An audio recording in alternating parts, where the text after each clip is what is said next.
Hello, welcome back to the channel, 12-Step Guide with Troy O.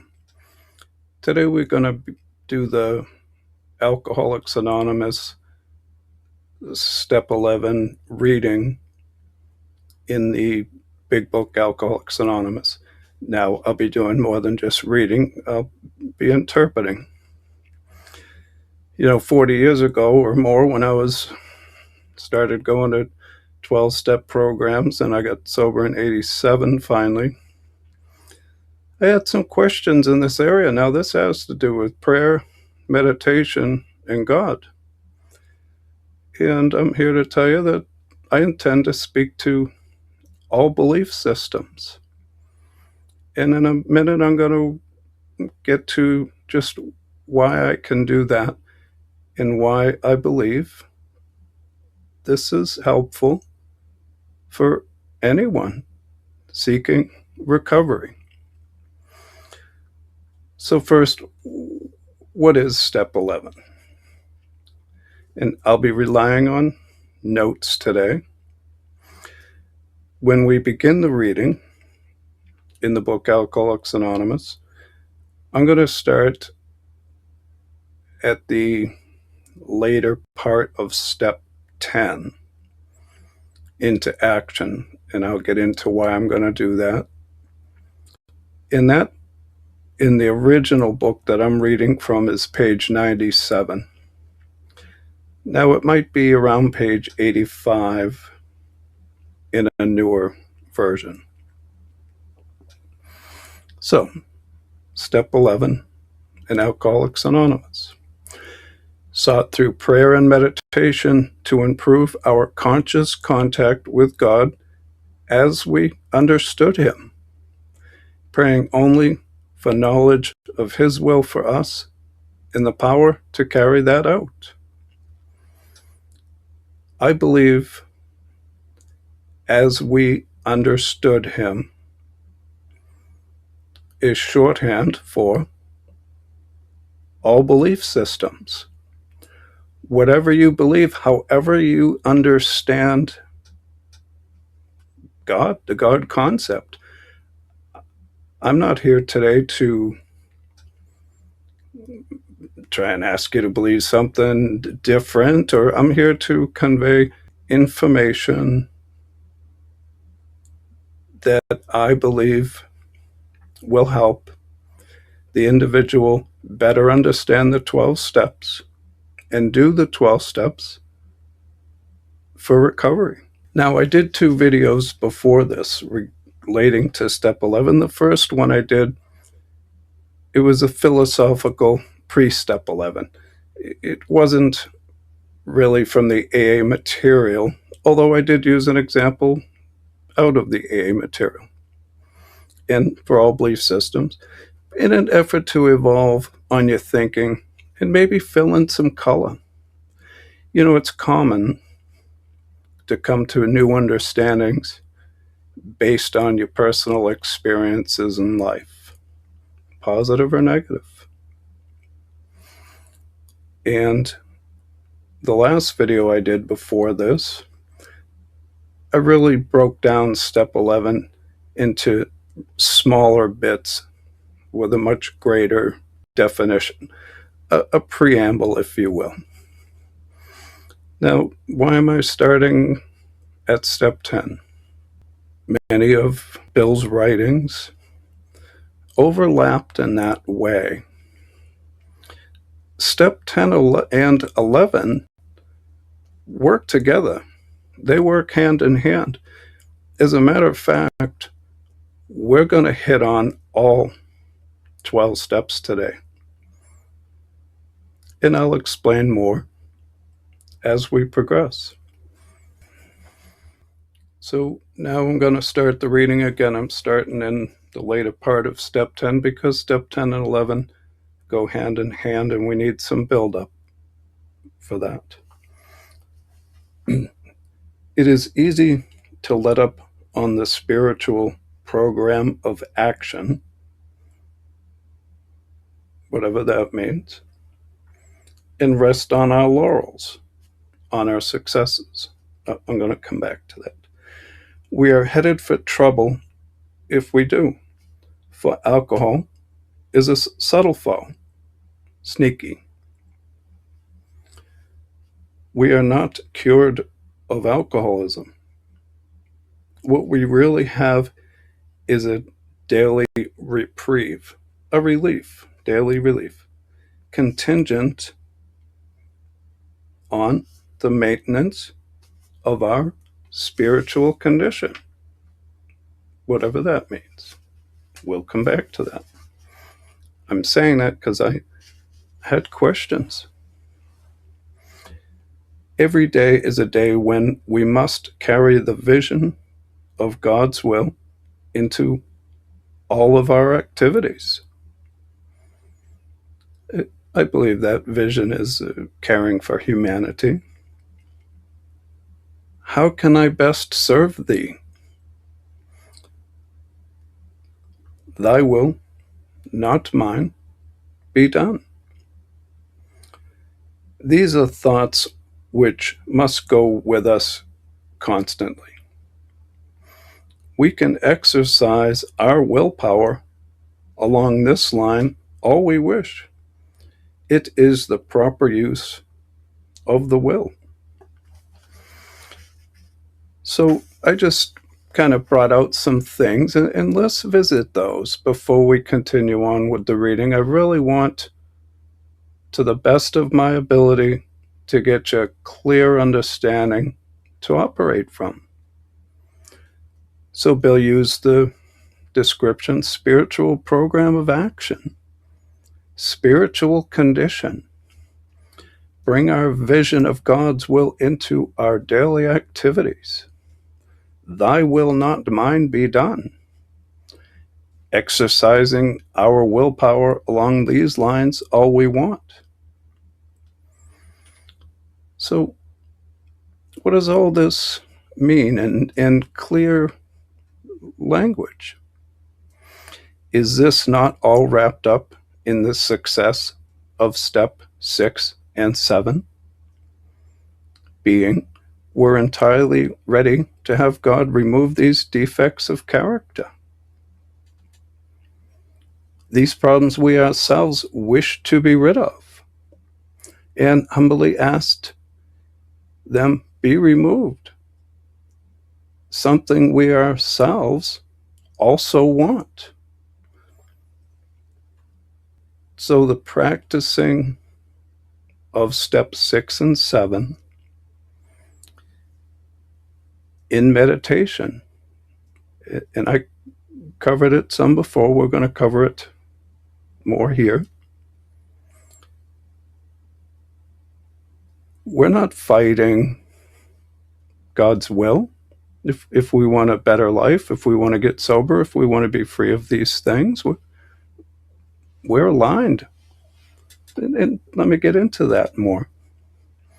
So here's a bit of a question. What is your will for you? Let's say before you got into recovery, it would take some thought to try to grasp what that is. For people that have tried recovery or been successful at it, what was your will at step 2 for yourself? What's your will now? So questions around that. Is it realistic? Does it align? Does it align with step 6 and 7? How can you tell? Possibly through outcomes, feelings, surroundings. Are you happy with your life? Are you restless, irritable, and discontent? Do you keep relapsing? These are areas that, there's ways to measure oneself if we choose to be honest and ask the question. So here's another question. Why are we confronting thy will, not mine, be done? My alcoholic will is destructive and undisciplined. The opposite of that is thy will, disciplined and constructive. Otherwise said, we can't change and stay the same, as our will to change confronts our ability to change. In recovery, our belief system changes in pursuit of new with positive meaning replacing the old. A personality change. Bill talked about that. Now I'm not reading right now. I'm just trying to explain some of what this spiritual concept might be. Our internal systems realign and we choose to change our value system. We choose to do that, to confront our emotions and restore our senses by resolving problems driven by, what could they be driven by?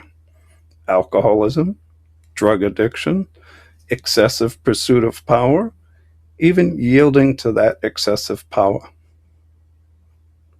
Maybe you're stuck in a victim role, for example. There's a lot of examples out there. Addiction, addictive behaviors, or emotional suffering. This is a course correction at the spirit of life level, or the spiritual level, instinctual level, a repair of your basic operating system. A couple of videos back, I got into that slightly with some other concepts. The first video, we choose to develop our sixth sense, our intuition, perception, and align it with this new value system that we're creating. Let's come back to step 2 for a minute.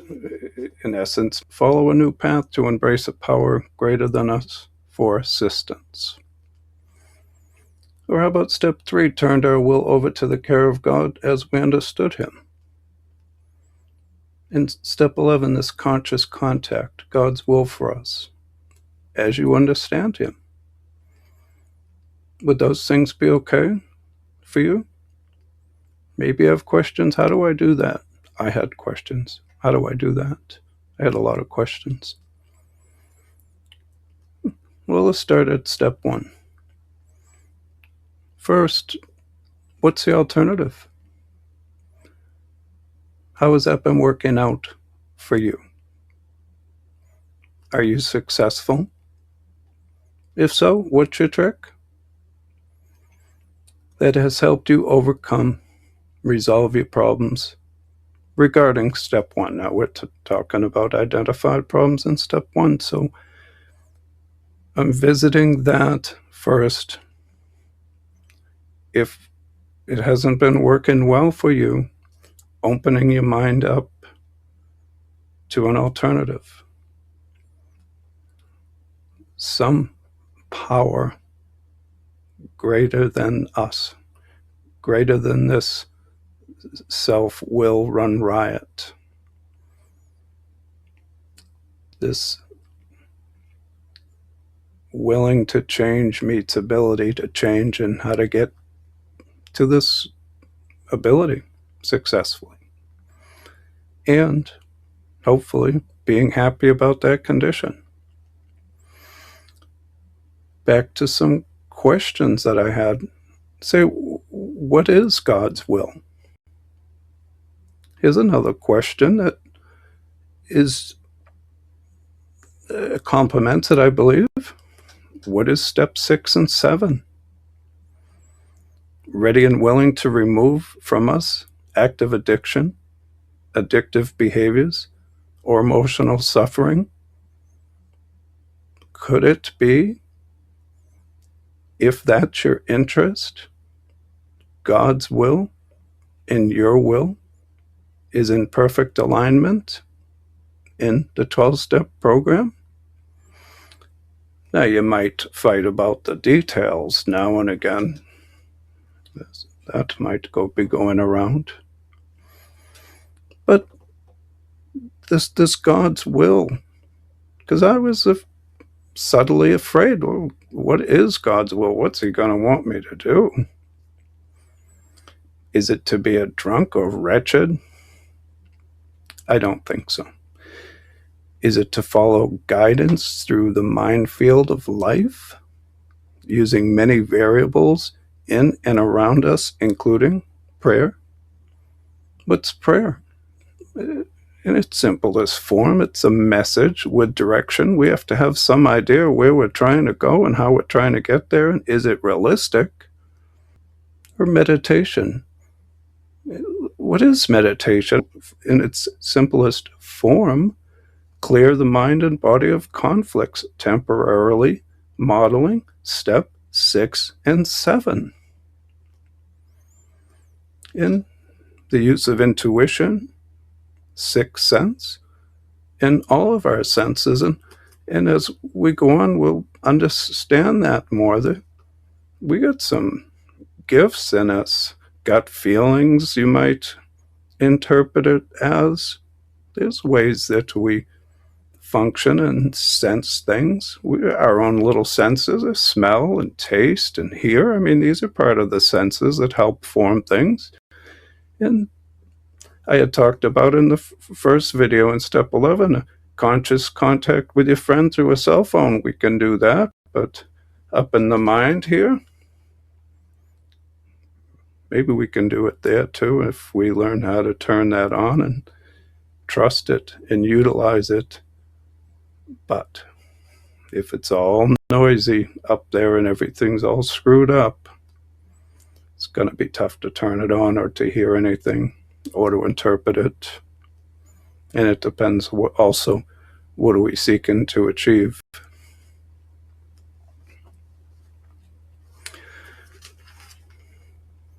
So now I'd like to move along with the reading. We're still not quite at step 11, but we're getting there. Much has already been said about receiving strength, inspiration, and direction from Him who has all knowledge and power. If we have carefully followed directions, we have begun to sense the flow of His Spirit into us. His Spirit, this new freedom, this access to knowledge, a unique power, a new happiness. Even if this consciousness is how to avoid answering to addiction, addictive behaviors, or emotional suffering. Answering to what one might call a false god, Bacchus, for example. Bill used an example. I believe God wants better for me. To some extent, we have become God conscious. We have begun to develop this vital sixth sense. But we must go further. And that means more action.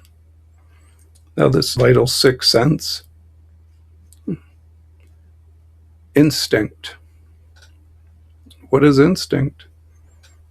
I touched on the instinct to breathe, for example, but there's plenty of instincts out there that are just built into us. And I believe the sixth sense, intuition, gut feelings, things like that are a part of that. Right now, we'll come back to the reading into step 11. Just briefly, again, I had a lot of questions, and I believe that some of this information I'm providing up front is going to help you hear what Bill says once we really dig into the reading. So, step 11 suggests prayer and meditation. I already covered prayer. It's some kind of a message and ask. I covered it in the last video. People generally understand what prayer is in various forms. But before we continue, there's different types of meditations. Today, I believe Bill's going to get into what I would call a contemplative meditation. But there's also deep meditation, brief in the moment meditation. In the Step 11 video, I talked about an interactive meditation in the last video. But I want to focus on one specific type before we get into the reading. Just to understand meditation, again, I had questions. What is meditation? How do I get there? Why would I do meditation? Different ideas about this. So we'll call this deep meditation into the spiritual world as Troyo sees it. But I believe it's in the spirit of Alcoholics Anonymous. So how do I get to this spiritual world Bill W. is referring to? Because here's my thinking. If I can get you much of the way by helping you to understand obstructions I was confronted with, then you are in a more informed position to understand what Bill W. is saying. Now, there's people out there that already meditate, and I get that. There's people that don't have no idea how to do it or why, or try and struggle to get there.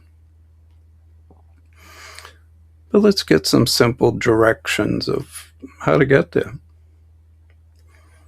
We make conscious contact into a non-physical realm in our mind. We enter this world temporarily through the spirit of step 6 and 7, letting go into an almost sleep and dream state of mind. It's a non-verbal interaction as you understand it. This is achieved using our gifts of imagination, fantasy, creativity, intuition, interpretation, sixth sense, and letting go. We access knowledge here. God, as we understand Him, is here. Ancestral knowledge is likely here. Collective or spiritual knowledge is here. Again, we have an information superhighway internet, right? But we can do all that, but we don't have a superhighway spiritually. Oh, I don't believe that. I'm sure that we do. Other parts of you are also here. Maybe parts that you've been fighting or don't quite understand. In this meditation, what I'm describing, you're not quite awake or quite asleep. You're in between. Now, maybe at this point, you've put up some walls. I sure did back in the day. Or maybe you have questions. So let me take a shot at explaining meditation figuratively. I spoke of imagination. Well, figuratively is you're going to use your imagination to understand what I'm saying. Access to meditation.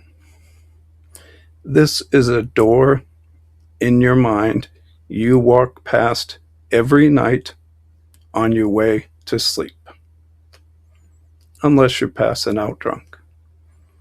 So every night on your way to sleep, aware or unaware, you pass a door that you could choose to stop and enter. In meditation, the spirit world in this meditative state is there. So let me back it in from a different way, because I've used some descriptions and whatnot. You still might have questions or hesitations. So let me ask you a question. If this causes hesitation, or confusion, what is sleep? That's a fair question. What is sleep? I do it every damn day. Well, what is it? I'm trying to explain meditation to you, so figuratively explain what's sleep to me. Again, most do it every day. And if you're troubled about something, it's hard to sleep. So you let the problem go if you can to get to sleep as best as you can. You practice step 6 and 7 to some capacity in the spirit of it. This brief practice of 6 and 7, there's a more a deeper meaning to 6 and 7, where you truly let your problems go. That's where you arrest the alcoholism. That's where you change your behaviors. That's where this new personality evolves out of. It's truly everything that's happening in the steps. Come back to 6 and 7. If you're seeking change and development and growth, and these things are 6 and 7, that the rest of it helps us get there. Coming back to this question, though, about what is sleep, if there's any hesitations around this meditation, I just want to address walls that might go up, reasons why, excuses, whatever you want to call it, back. So, sleep, it's a whole other world where all our senses are available, truly. The senses that I discussed there, all of them are available in sleep. Dreams you're happy to talk about, dreams you don't want to talk about, smells, hearing, fears, sex, confusion, drunk dreams, successes, and once in a while, maybe it's more than that. Maybe something surreal or spiritual. A visit from a dead friend or relative, for example, and you're left trying to understand the meaning. Most of it out of your control. So, how do I know the difference between sleep or meditation? Because in deep meditation, you're pretty close to a dream state. When achieving sleep, you figuratively hand the reins over to your subconscious. Truly, you're no longer running the show. You are in essence subject to the will of your subconscious. What is sleep's will for you? There's a question. Yeah. And if you don't like this activity and choose to fight it, nothing good comes of it. You may as well fight not going to the potty. I clean that up for you. You get the idea. Every night, you turn the reins over. You go to sleep. There's this whole other life going on. Well, let's look at meditation, and in contrast to that, any meditation, specifically deep meditation, is a choice, whereas sleep, it's not a choice at some point. But if you go too far in meditation, sleep catches you. In deep meditation, you do not hand the reins over to your subconscious. It is a state of almost sleeping, but you are awake and aware. In essence, you're organizing a meeting of the different parts of your mind. Only you, this conscious part of me, can organize this meeting and be in a position to make sense of it. Your subconscious can send out all kinds of ideas in this dream state and different things. But this is different. This is you being adult, engaging in step 6 and 7, the spirit of 6 and 7, letting everything go, letting all your pains go. You're as pure as and perfect in that context than you ever could be. But only you can organize this meeting and be in a position to make sense of it. Look for the door on your way to sleep. Walk through and let everything go in the spirit of 6 and 7. So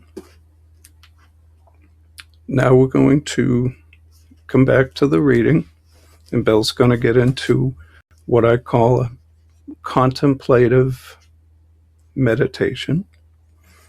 And we're going to visit at bedtime, waking up during the wake hours. So let's see what Bill has to say. All right, so back to the reading. Step 11 suggests prayer and meditation. We shouldn't be shy on this matter of prayer. Better men than we are using it constantly. It works if we have the proper attitude and work at it. It would be easy to be vague, to be unclear about this matter. Yet we believe we can make some definite and valuable suggestions. Now, again, this is, I believe, a contemplative meditation that Bill is describing. There's various types of meditations. Don't get just stuck with one. For example, that there's depends on what your needs are at the time. When we retire at night, we constructively review our day. Were we resentful, selfish, dishonest, or afraid? For people that have been in watching the earlier videos, or does that sound familiar to you? These questions? Truly, it's step 10. But let's go back further than that. We know in step 4, in our lists, resentment, selfish, dishonest, afraid.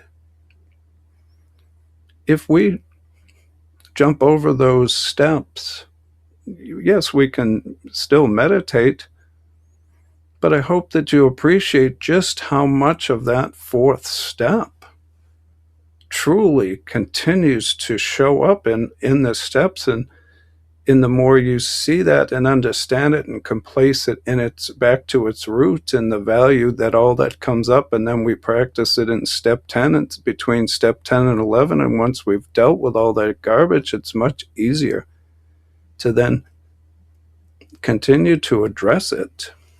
So, but moving on, do we owe an apology? What does that sound like? Well, certainly it's step 10, but that's step 8 and 9. I said we're going to hit on all 12 steps today. So this is at bedtime in a meditative state, asking these questions. Have we kept something to ourselves which should be discussed with another person at once? Were we kind and loving towards all? What could we have done better? Were we thinking of ourselves most of the time? Or were we thinking of what we could do for others? Of what we could pack into the stream of life? But we must be careful not to drift into worry remorse, or morbid reflection, disturbing negative stuff. It can sort of just ground you out. For that would diminish our usefulness to who? Many might think, oh, to ourselves. No, our usefulness to others. It's not a selfish program. Again, many times I heard people, oh, it's a selfish program. No, it is not. It's caring about others and not being selfish. That's one of the things that helps break us out of this wretchedness that keeps us stuck and locked, caring for your fellow human.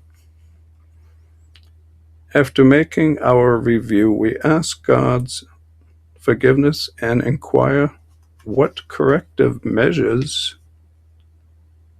should be taken. Really, that's step 9. And step 10. Step 10 is the evolution of steps 4, 8, and 9. So that was at bedtime. Let's move on. On awakening, in the morning, waking up, let us think about the 24 hours ahead. We consider our plans for the day. Before we begin, we ask God to direct our thinking, especially asking that it be divorced from self-pity, dishonest, or self-seeking motives. Again, where did we confront this stuff heavily? In step 4. Very important. If you miss those, if you're relapsing, maybe step 4 is right. Wouldn't hurt to include steps 2 and 3 as you understand them, the best of your ability. Under these conditions, we can employ our mental faculties, our thinking, with assurance, for after all, God gave us brains to use. Yeah, we're supposed to think. Our thought life, seeing things more clearly, what's going on up in your mind, our thought life will be placed on a much higher plane when our thinking is cleared of wrong motives, when we avoid these conflicts. The clarity of that, I believe, touches the spiritual. Something has changed in how we see things, in the way we see things. So, how about during the day? In thinking about our day, we may face indecision. We may not be able to determine which course to take. Here, we ask God for inspiration, an intuitive thought or decision. We relax and take it easy. We don't struggle. We are often surprised how the right answers come after we have tried this for a while. What used to be the hunch, a correct guess, if you will, or the occasional inspiration gradually becomes a working part of the mind. Being still inexperienced and just making conscious contact with God, it is not probable that we are going to be inspired at all times. And what happens in this context, we might pay for this presumption in all sorts of absurd actions and ideas.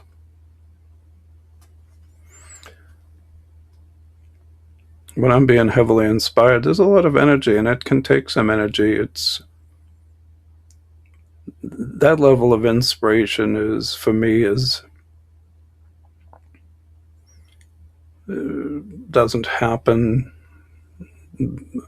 that frequently. I'm not being guided at that level most of the time. Everything isn't going to go perfect for me all the time, and if I think it is, or I think I got it all figured out, well, if every day were a good day, I wouldn't know what a good day was when it came. It just doesn't work that way. We do our best in these times. Wow, do we figure it out? But there's ways that we don't have to continue these old behaviors of hit first, ask questions later, if you will, or I'll get into that a little more.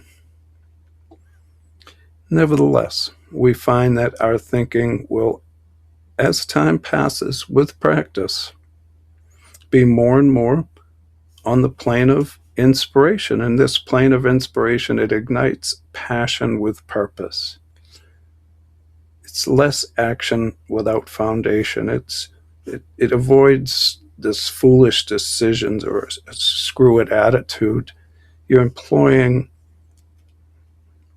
a lot more of yourself, the parts of yourself that have plenty of knowledge. I mean,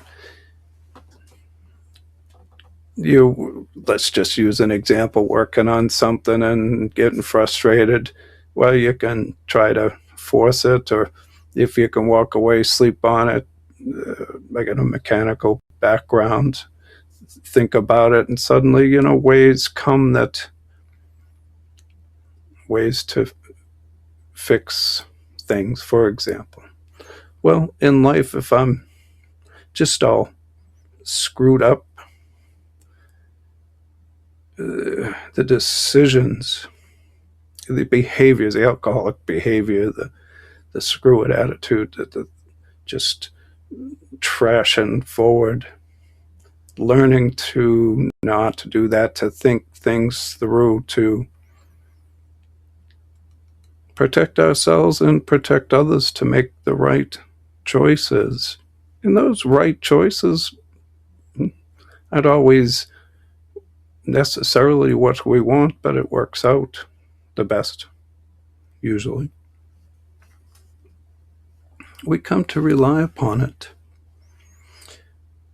We usually conclude the period of meditation with a prayer that we be shown all through the day what our next step is to be, that we be given whatever we need to take care of such problems.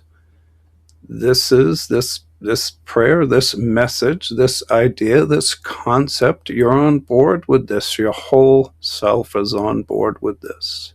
Working together, not fighting the other parts of yourself. We ask especially for freedom from self-will. That's things that cause us problems. And are careful to make no request for ourselves only. I had touched on it in previous videos. It's not me. It's truly caring for others and trying to avoid hurting others. We may ask for ourselves, however, next page, if others will be helped. It's a new model. And in the 12-step program, attending meetings, it's a great place to find others who also embrace this and in line of thinking and benefit from this type of assistance, and can we use each other as a crutch when needed, and talk on the phone and elicit opinion, and maybe about some of those things you think you're being inspired about. We are careful never to pray for our own selfish ends. Many of us have wasted a lot of time doing that, and it doesn't work. It might be a fast track to the bar for the alcoholic. You can easily see why. So for this next section, I ask, keep an open mind.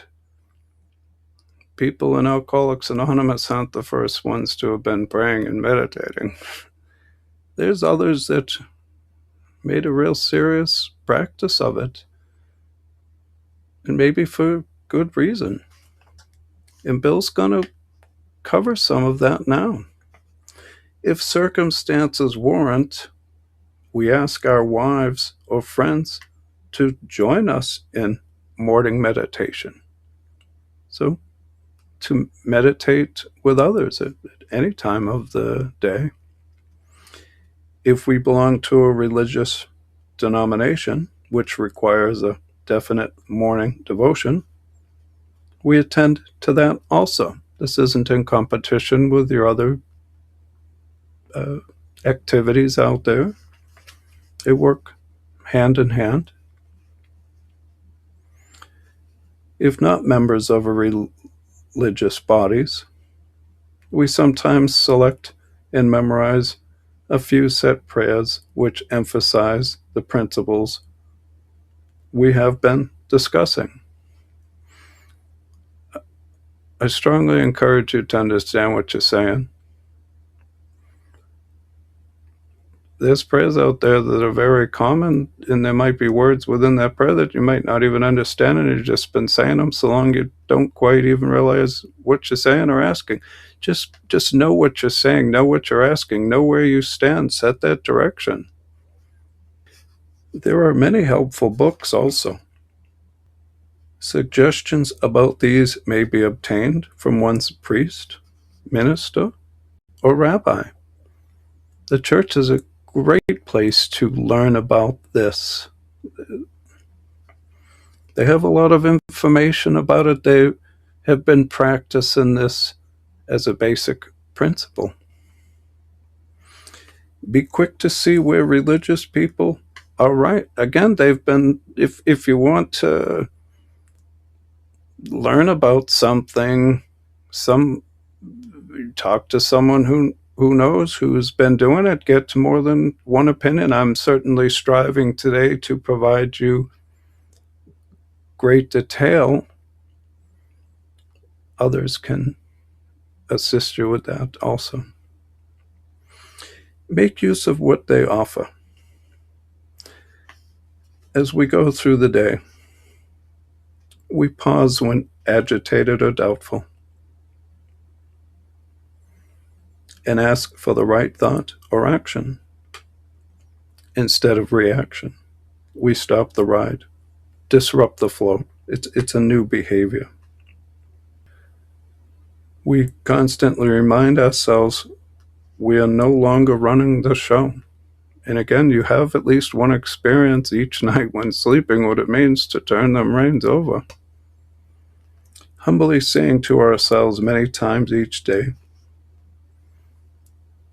"Thy will be done." Do you want step 6 and 7? Well, you chase that under the title, "Thy will be done." We are then in a much less danger of excitement, fear, big one, right? The fear list, step 4, anger, worry, self-pity, or foolish decisions. We become much more efficient. Everything we do isn't so exhausting, so much failure and destruction and confusion and not knowing what happened, or depending on your experiences, certainly, and it depends on your step 1, where you're coming from. We do not tire so easily. It's not so exhausting because when we step forward, it's so much straighter. We're walking so much straighter. For we are not burning up energy foolishly as we did when trying to arrange life to suit who? To suit ourselves. Just concerning ourselves with self. Me first, screw everyone else. Abandoning that line of thinking. Avoid the old path and try a new path. Parts of self working as a team. Stopping problems before they start. Pursuing the best possible outcome for all. giving patience and thought a new value. Back to the reading. It works. It really does. We alcoholics are undisciplined, so we let God discipline us in the simple way we have just outlined. We anchor ourselves, just like a boat, so it isn't just floating around. You drop anchor. But this is not all. There is action and more action. Faith without works is dead. I want to visit that a little bit before we move on. We alcoholics are undisciplined. Why so much two-stepping in Alcoholics Anonymous? To the point where Bill W. wrote about it in the 12 and 12, Step 12, the book 12 and 12. He wrote about it, the two-stepping. What is two-stepping? Basically, it's working step 1, admitting the problem, and working a part of step 12, helping others admit the problem. Faith without works is dead. What happened at step 1? Admitted the problem, maybe, sufficiently. Whether you wanted to or not, it was evident somehow. What happened at step 2? Certainly for people that have been in the program. Did you not understand step 2, or did you not want to practice step 2? Maybe there's certainly ones that took step 2. Again, I am trying to address questions and fears and concerns and confusion that I had. I wasn't quite sure how to do it, and Bill left some language at the end of step 2 and step 3 that I wished he hadn't, because it gave the appearance it was more difficult than what it was at the time. He just didn't trust the higher steps enough. I'm being a little critical, because you know what? The higher steps will help you. But you know what? Here we are, I don't know, 90 years later. It's something my experience has been, right? Nobody's perfect. I sure as hell ain't. Let's just consider, if you miss those steps, certainly again, if you miss steps 4 through 9, there's step 11, you're going to miss a lot, and 10, there's a real way to do these. I'm trying to, for recovery, for peace of mind. Oftentimes the two-steppers, they're restless, irritable, and discontent. I've seen it. That's the way it is. They're not real pleasant. They're not the happiest about being sober. That doesn't mean they don't work hard at helping others find the problem. That's what keeps them sober, but there's more to it, and a lot of it, people just getting wrong information up front. You choose if you want to do the steps, look over the videos. I'm certainly trying to help you understand this. Anyway, so let's come back to step 2. And let's take a look at it. Maybe there's information that you just didn't factor in. So did you not understand step 2, or did you not want to practice step 2?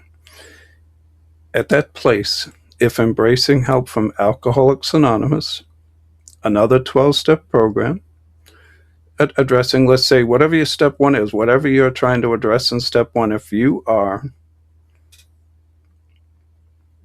again, whatever program, but I'll just say alcohol for me, so let me be the example here. Alcoholics Anonymous, another 12-step program, a counselor, corrections or a court program, or other spiritual or religious assistance qualified to assist you with your step 1. Oh, I was a Department of Corrections counselor. I was very qualified. It was a great program that we put on. Didn't teach about the 12 steps at the time. I'm hoping to change that, a part of the videos. But if you're pursuing this avenue with these power greater than yourself, a group coming together to talk about your common problem, you sufficiently took step 2. The higher steps will help you further. And if someone come in and they have a great relationship with God and have no problem, by all means, yes, absolutely do that. I'm not minimizing it. I'm just saying, do what you can as you understand it at the time. Trust the higher steps. If you made a decision to let these powers help you in step 3, do you want this group to help you, this power? That was sufficient to take step 3 as you understand it at the time. Again, I believe as you understand him is code for all belief systems, whatever your understanding is. But if the group, that power, coming together to talk about your common problem, it's sufficient to move on. Hey, others embrace God, but we're still left with a lot of questions around this self-will and God's will. Just admitting what you were doing wasn't working is enough. Just knowing whatever it is that I was doing, it's not enough. It wasn't enough. I need to abandon that. That's okay for now. It's an evolving process. Nobody's doing it perfectly. I'm still evolving at this process, living life. Now, coming back to the final part of the reading, and I'm going to read that last, for context again, the last paragraph. But this is not all. There is action and more action. Faith without works is dead. The next chapter is entirely devoted to step 12. Yes, there is a step 12. Yes, that does include helping others, but it also includes working these principles in all of your affairs. And if the only principles you know is helping someone identify a problem and only identifying the problem yourself, well, there's not a lot of depth to that. This prayer and meditation, if we're influenced in certain ways, certainly talking with others, but another way is to exercise power to carry that out in their understanding. It's going to happen through step 12. So there's a lot of depth there, and we'll get into that. But first, we're going to go to the 12 and 12 step book, because now 13 or so years later, Bill's had some time to really think about this and to write about it in great depth in other contexts. So in addition to what I have visited, we'll hear from him the next time. I truly hope that this was helpful. Thank you very much, and I hope you have a great day. If you found this video helpful, please like and subscribe. Ring the bell to be notified when new content is added. Also, you can support the channel 12-Step Guide with Troyo by donating through PayPal to hsworldservice@yahoo.com. Just for today, consider which type of meditation, or combination, will best help you to achieve freedom from self and letting go. In the spirit of steps 6 and 7, semi-conscious, interactive, contemplative, brief in the moment, deep, with others, guided, mixing steps 10 and 11, mixing steps 6, 7, and 11, mixing steps 11 and 12, or some other type of meditation. The best choice is the one that works for you today.